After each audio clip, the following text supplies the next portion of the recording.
राजवीर मजबूत शरीर का मेहनती इंसान था। ढाबे पर सुबह से रात तक डटकर मेहनत से पैसे कमाता था और बीवी बच्चों का पेट भरता था। बस यही उसकी ज़िंदगी का मकसद था। जब कभी बारिश के दिनों में ताल तलैया में मछलियां भर जाती, तब राजवीर भी लालच में जाल लेकर मछलियां पकड़ने के लिए अपने दोस्तों के साथ निकल जाता था। गांव में मजदूरी न मिलने पर वह कई बार दिहाड़ी मजदूरी करने के आसपास के गांव में भी चला जाता था।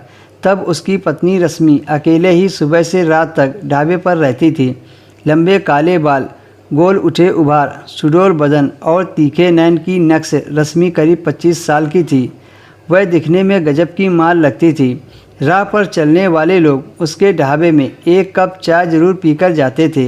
एक बार की बात है, मूसलाधार बारिश में उसके गांव से आगे 2 किलोमीटर दूर बहती नदी चढ़ आई थी। नदी के दोनों तरफ कई गाड़ियां रुक गई थी। उस समय ना कोई गाड़ियां आती थी और ना ही जा पा रही थी।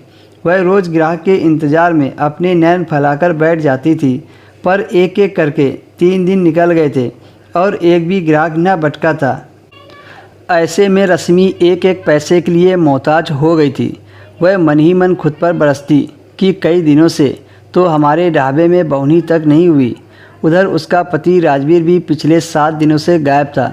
ना जाने किसी कस्बे की तरफ चला गया था या कहीं भरे तालाब में मछलियां पकड़ रहा था।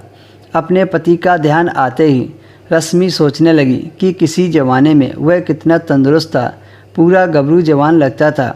आग लगे इस नाश मिटी दारू में कि उसका शरीर दीमक लगे पेड़ की लकड़ी की तरह हो गया था।